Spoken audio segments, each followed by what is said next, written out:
नमस्कार दोस्तों, स्वागत है आप सभी का आपके अपने YouTube चैनल ज्ञानांश पर। एक बार एक साधु महात्मा श्यामदास जी रात के समय में श्री राम जी के नाम का जाप करते हुए अपनी धुन में चले जा रहे थे। जाप करते हुए वे एक घने जंगल से गुजर रहे थे। सुनसान होने के कारण वे महात्मा बार बार देशाटन करते रहते थे।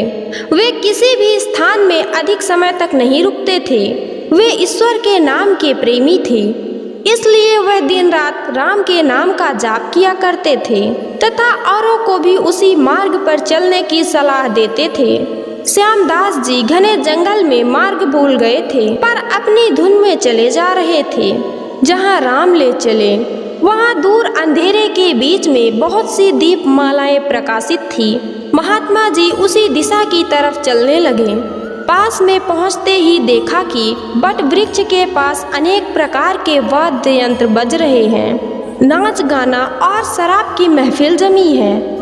कई औरत पुरुष साथ में नाचते कूदते हंसते तथा और लोगों को भी हंसा रहे हैं। उन्हें एहसास हुआ कि वे मनुष्य नहीं प्रेत आत्माएं हैं। श्यामदास जी को देखकर एक प्रेत ने उनका हाथ पकड़कर कहा, ओ मनुष्य, हमारे राजा तुझे बुला रहे हैं। वे मस्त भाव से राजा के पास गए जो सिंहासन पर विराजमान था।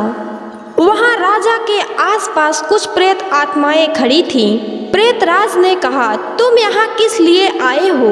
हमारी मंडली आज मदमस्त हुई है। इस बात का तुमने विचार नहीं किया? तुम्हें मौत से डर नहीं लगता है? हंसते हुए महात्मा श्यामदास जी बोले, मौत का डर और मुझे? हे राजन, जिसे जीने का मोह हो उसे मौत से डर लगता है। हम तो साधु संत लोग हैं, मौत को आनंद का विषय मानते हैं। यह तो शरीर परिवर्तन है जो प्रारब्ध कर्म के बिना किसी से नहीं हो सकता है। प्रेतराज बोला कि तुम जानते हो कि हम कौन हैं? महात्मा जी बोले, मैं अनुमान लगाता हूँ कि आप प्रेत आत्मा हो। प्रेतराज बोला, तुम जानते हो लोग और समाज हमारे नाम से कांपता है। महात्मा जी बोले प्रेतराज से, मुझे मानव में गिनने की गलती मत करना। हम जिंदा दिखते हुए भी जीने की इच्छा से रहित मृत तुल्य हैं। यदि जिंदा मानो तो भी आप हमें मार नहीं सकते। जीवन मरण कर्म के अधीन है। क्या मैं एक प्रश्न पूछ सकता हूँ? महात्मा की निर्भयता को देखकर प्रेतों के राजा को आश्चर्य हुआ। प्रेतों के राजा को आश्चर्य हुआ कि प्रेत का नाम सुनते ही मर जाने वाले मानव में यह एक मानव बिना डरे बात कर रहा है। सच में ऐसे मानव से बात करने में कोई हरकत नहीं। प्रेतराज बोला, पूछो क्या प्रश्न है? महात्मा जी बोले प्रेतराज से, आज यहाँ आनंद का उत्सव क्यों मनाया जा रहा है? प्रेतराज बोला, मेरी इकलौती कन्या उसके योग्य पति ना मिलने के कारण अब तक कुंवारी बैठी है, लेकिन अब योग्य जमाई मिलने की संभावना है। कल उसकी शादी है, इसीलिए यह उत्सव मनाया जा रहा है। महात्मा हंसकर बोले, तुम्हारा होने वाला जमाई कहाँ है? मैं उसे देखना चाहता हूँ। प्रेतराज बोला, जीने की इच्छा के मोह को त्याग करने वाले महात्मा, अभी तो वह हमारे प्रेत योनि को प्राप्त नहीं हुआ है। इस जंगल के किनारे एक गांव के धनवान का पुत्र है। महादुराचारी होने के कारण वह एक भयानक रोग से पीड़ित है। कल शाम होने से पहले उसकी मृत्यु होगी, फिर उसकी शादी मेरी पुत्री से होगी। इसीलिए रात भर गीत नृत्य और मदिरा पान करके हम आनंद का उत्सव मनाएंगे। श्यामदास जी वहाँ से विदा होकर श्री राम नाम का जाप करते हुए जंगल के किनारे बसे गांव में पहुँचे। उस समय सुबह हो गई थी। एक गांव वासी से महात्मा ने पूछा, इस गांव में किसी श्रीमान का बेटा गंभीर बीमारी से पीड़ित है? ग्रामीण ने बोला, हाँ महाराज, नवलसा सेठ का पुत्र संकल चंद 1 वर्ष से रोग से पीड़ित है। बहुत उपचार हुआ पर उसका रोग ठीक नहीं होता है।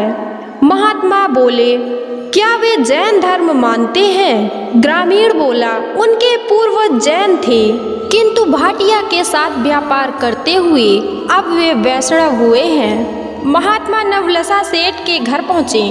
संकल चंद की हालत गंभीर थी। अंतिम घड़ी चल रही थी, फिर भी महात्मा को देखकर माता पिता को आशा की किरण दिखी। उन्होंने महात्मा का स्वागत किया। सेठ पुत्र के पलक के निकट आकर महात्मा राम नाम की माला जपने लगे। दोपहर होते होते लोगों का आना जाना बढ़ने लगा। महात्मा बोले, क्यों संकल चंद, अब तो ठीक हो? संकल चंद ने आंखें खोलते ही अपने सामने एक प्रतापी संत को देखा तो रो पड़ा। बोला, बाबा जी, आप मेरा अंत सुधारने के लिए पधारे हो। मैंने बहुत पाप किए हैं, भगवान के दरबार में क्या मुंह दिखाऊंगा? फिर भी आप जैसे महात्मा के दर्शन हुए हैं, यह मेरे लिए शुभ संकेत है। इतना बोलते ही उसकी सांस फूलने लगती है। वह खांसने लगा। बेटा निराश ना हो, भगवान राम पतित पावन है। तेरी यह अंतिम घड़ी है, अब कल से डरने का कोई कारण नहीं है। खूब शांति के साथ मन को शांत करके तमाम वेगों को रोककर श्री राम के नाम में मन को लगा दे और राम नाम के जाप में लग जा। दिन ढलते ही संकल चंद की बीमारी बढ़ने लगी। वैद्य हकीम बुलाए गए, हीरा भस्म आदि कीमती औषधियाँ दी गई, किंतु अंतिम समय आ गया। यह जानकर महात्मा जी ने थोड़ा नीचे झुककर उसके कान में राम नाम लेने को कहा। राम का नाम लेते ही उसके प्राण पखेरु उड़ गए। लोगों ने रोना शुरू कर दिया। शमशान घाट जाने की तैयारी शुरू हो गई। मौका पाकर महात्मा जी वहां से चल दिए। नदी तट पर आकर स्नान करके नाम स्मरण करते हुए वहां से रवाना हुए। शाम ढल चुकी थी। फिर वे मध्य रात्रि के समय जंगल में उसी बट वृक्ष के पास पहुँचे।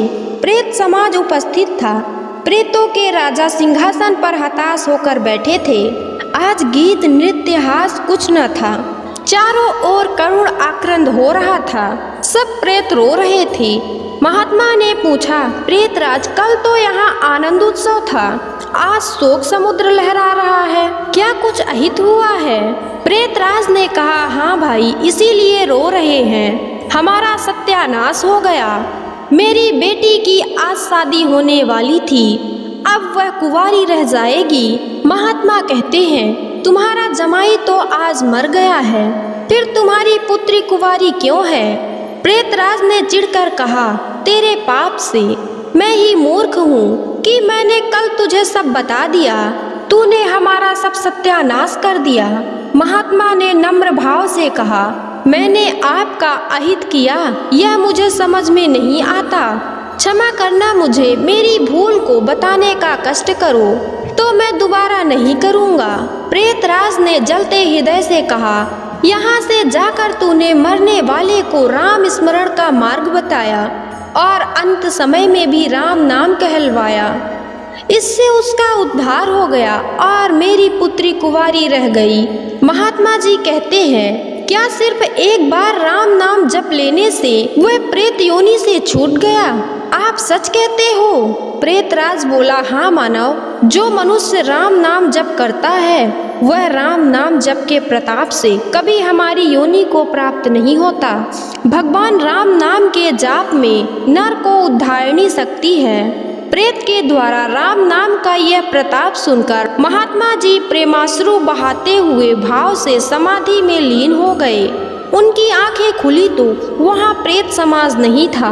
बाल सूर्य की सुनहरी किरणें बट वृक्ष को शोभायमान कर रही थी।